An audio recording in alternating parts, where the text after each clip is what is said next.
Well, good morning, everyone. My name is Jeremy Pickens with Alabama Extension and Auburn University, and this is a webinar that's in collaboration with the Alabama Nursery and Landscape Association. You should tune in every third Thursday of each month for a different webinar on either nursery or landscaping.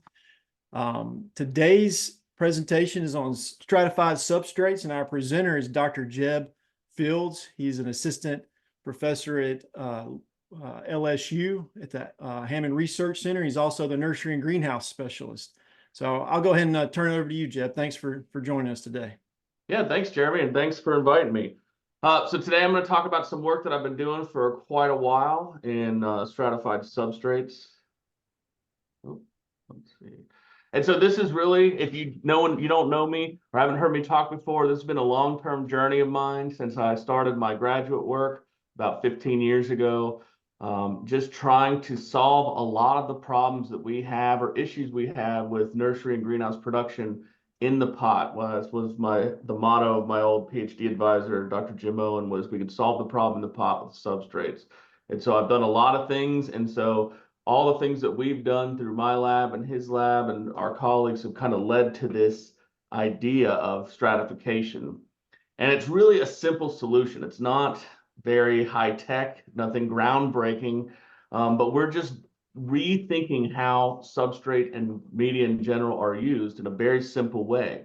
And so I'm going to talk to you about how we got to this idea of stratification or actually layering media. And you can kind of see in this picture a really basic system where we've just put coarse bark on the bottom of bark fines. And just doing something like this really had a lot of unforeseen benefits. So we initially did this to help with fertilizer efficiency and a little bit of water and air irrigation efficiency, but we found so much more as we went through the process where you can save money on your media, improve your crop productivity, especially in root growth, and even reduce some loss or shrink in the retail market. So I do want to say this isn't that innovative, if you will.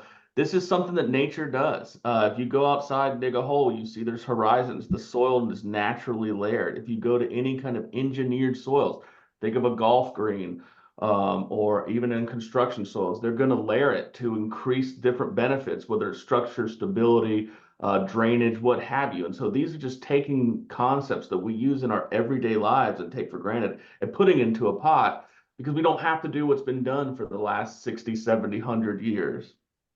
And so just real quick, the way this started was a lot of nurseries will blend fertilizer, control release fertilizer throughout the entire pot. And so this was Jim's idea initially. What if we just blended the fertilizer in the top half? Because obviously the way this works is when it's irrigated, the fertilizer comes out of the prill and moves down the profile. And so if you're incorporating throughout, you lose a lot of that fertilizer really early on. And if you think about where your initial root zone is, it doesn't have access to much of that fertilizer. So there's a lot lost before the plant ever has a chance to uptake it. And so from then we thought, well, we talked to some growers that were using 2 hoppers to actually fill containers. As a container would move down the conveyor belt, the bottom part of the bark would go in and then the top part. So we said, let's just try the fertilizer in the top, and it worked. And then that got us thinking, what else can we do if we're really just putting different media in there? Or can we put different media? And so as a substrate physicist that I pretend to be, and what my interests are air, water, and water efficiency, I was thinking about this moisture gradient that exists in a container. And any container is going to be drier on the top, wetter on the bottom, and there's just going to be a really unique blend of that throughout the profile. And this is due to 2 basic forces. And again, not that important that you follow along with this, but all we can do is we can change the height of the container to change that moisture gradient, or we can change the matrix potential, or really the particle size. If you assume we're kind of stuck with the container heights we have, that means the only really thing we can do is change the particle size. And so changing particle size is something we've done a lot of research on. A really coarse material will hold less water overall. A really dry or fine material will hold a lot more. But if you look at that moisture gradient, changing the particle size throughout the whole pot either makes the entire pot really, really wet or really, really dry, and you don't really get that benefit. So what we were kind of thinking is if we use different material, maybe we could keep the top half a little wetter than it is and the bottom half a little drier. And so we use a fine material on the top where gravity dictates water leaves, and then we use a coarse material on the bottom to drain where gravity dictates that water should hold. And so the idea is we get a more uniform hydraulic gradient or water balance throughout the container. And you can kind of see what that really looks like. We've seen in these just up to 40% difference in the uniformity of the moisture. So neat, we could do it, but does it actually help us with anything? So a few years back, Jim, myself, and James Alwyn wrote an HRI grant to kind of explore this research and see if there was some benefits to it. And the project that I did in Louisiana was just looking at a controlled bark with 3 stratified treatments against it, where we used either bark fines, just a regular unscreened bark, or a bark with some peat to add the hydraulics. And we layered that in a container over really coarse bark. We took all the fines out. I think we used it looked like kind of nuggets. You could see it in this picture. And then we grew some roses and we did them with normal and reduced irrigation. And what we also did was we used the recommended fertilizer rate in our standard control. We mixed it throughout. But then in the stratified treatments, we reduced the fertilizer by 20%, but only put it in the top half of the container. And one thing I want to say is you don't really need to focus too much on this, but we measured the physical properties, airspace, and container capacity in our control. 27% airspace and 50% container capacity is normal.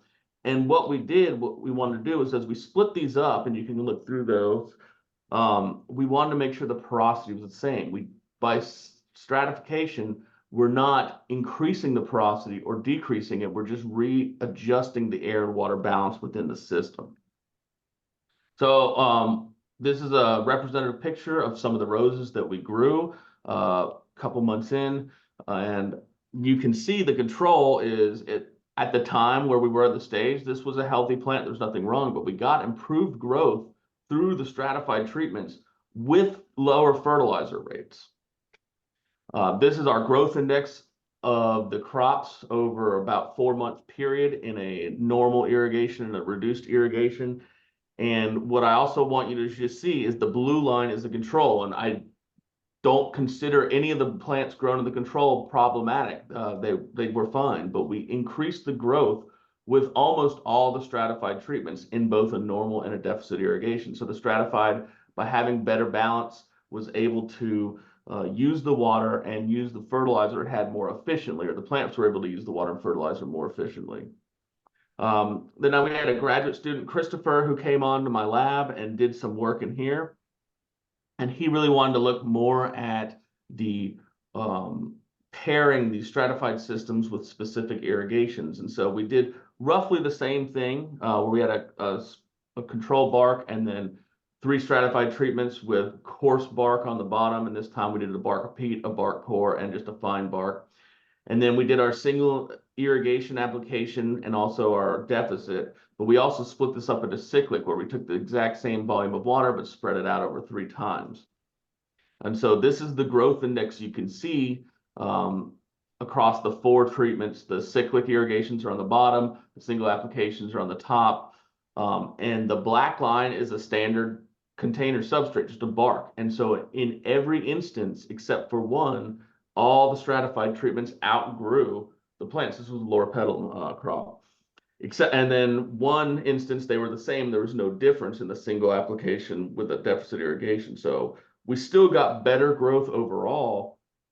And then you can see down in the cyclic deficit, those plants were getting very little amount of water 3 times a day. And you see the black lines start to go down at the end. And that was actually because plants started to die in the control. So the control couldn't handle that in a really hot Louisiana summer when it was kind of dry, couldn't handle that really low water 3 times a day. But the stratified, because they're designed to keep the water where the plant needs it, did fine, and no issues there. So that was really exciting.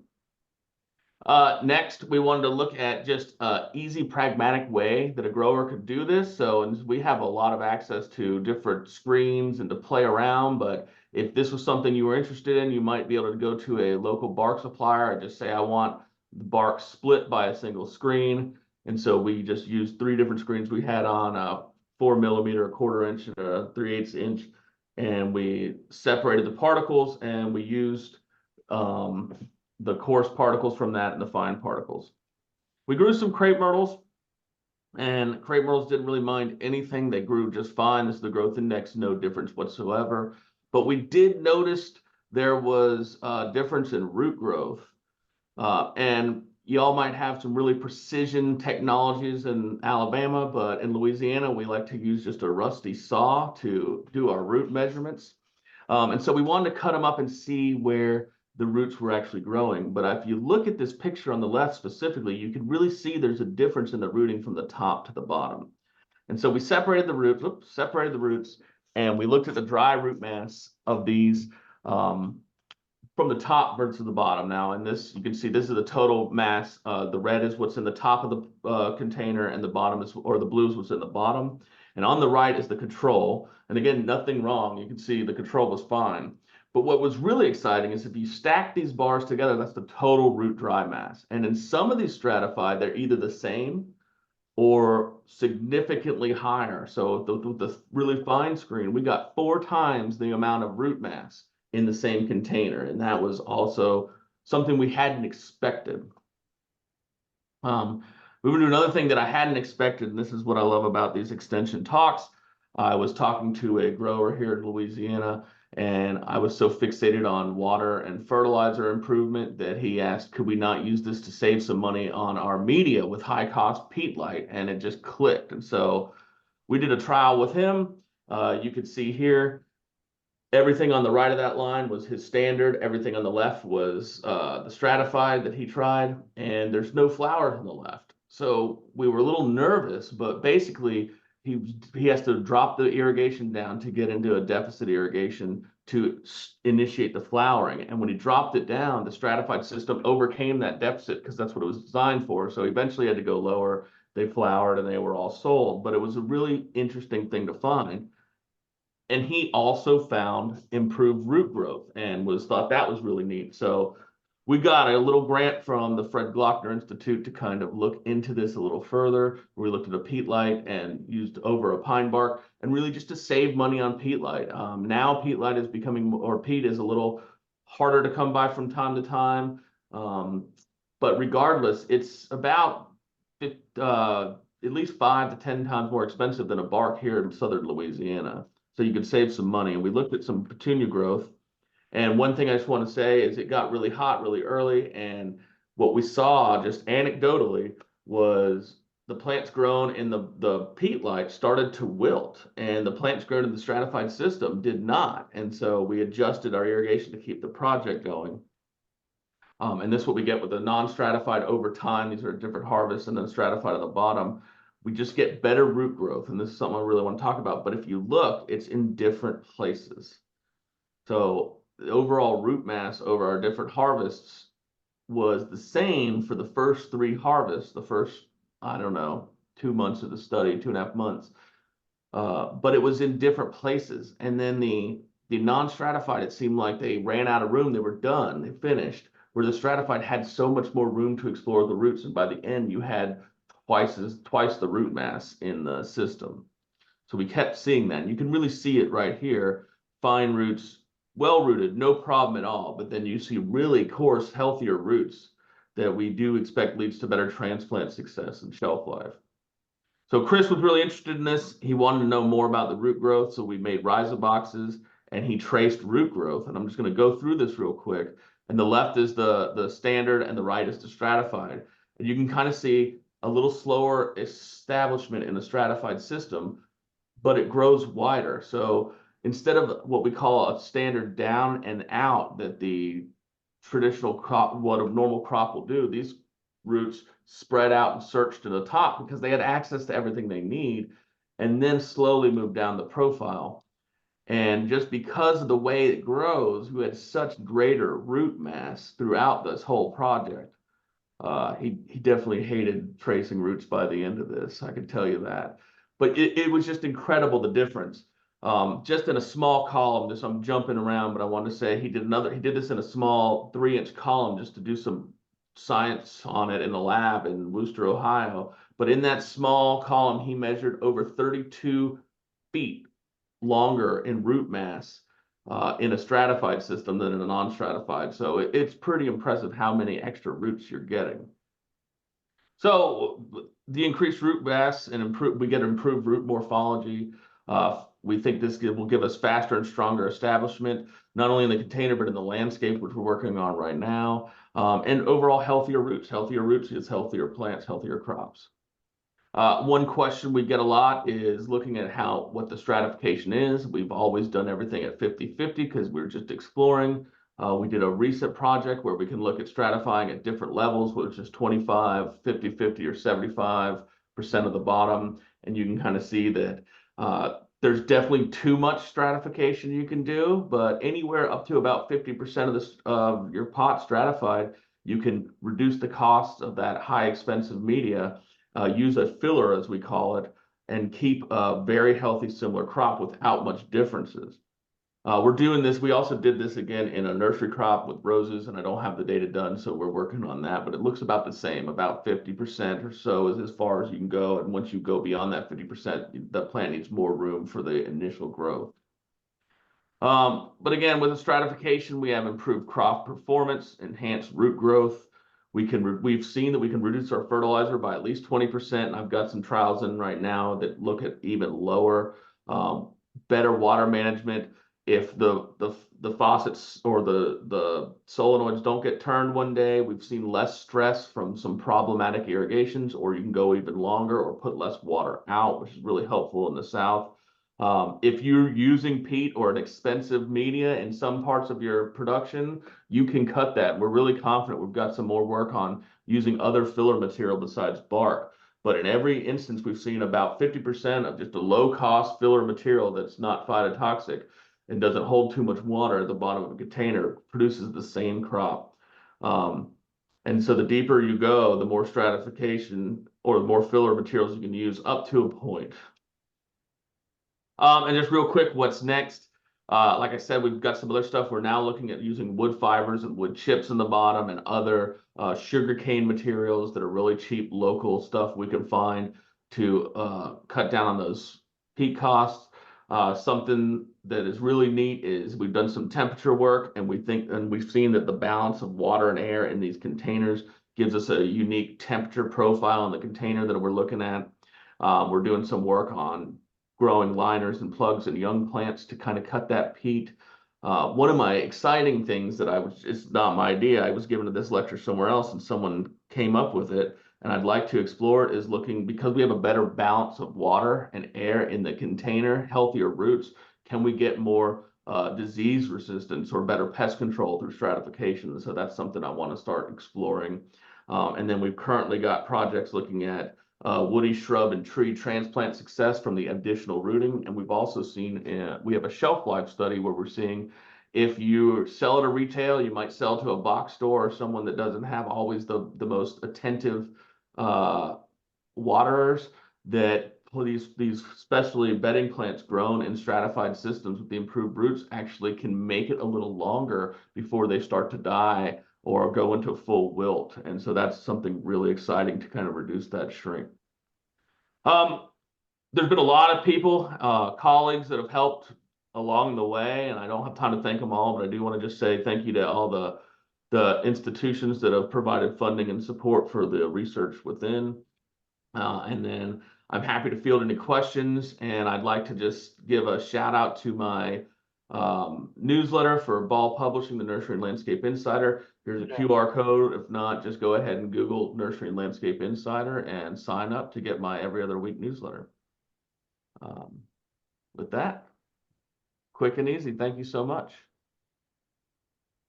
Great. Thanks, Jeb. That was excellent. Excellent work. Does anybody have any questions from the audience?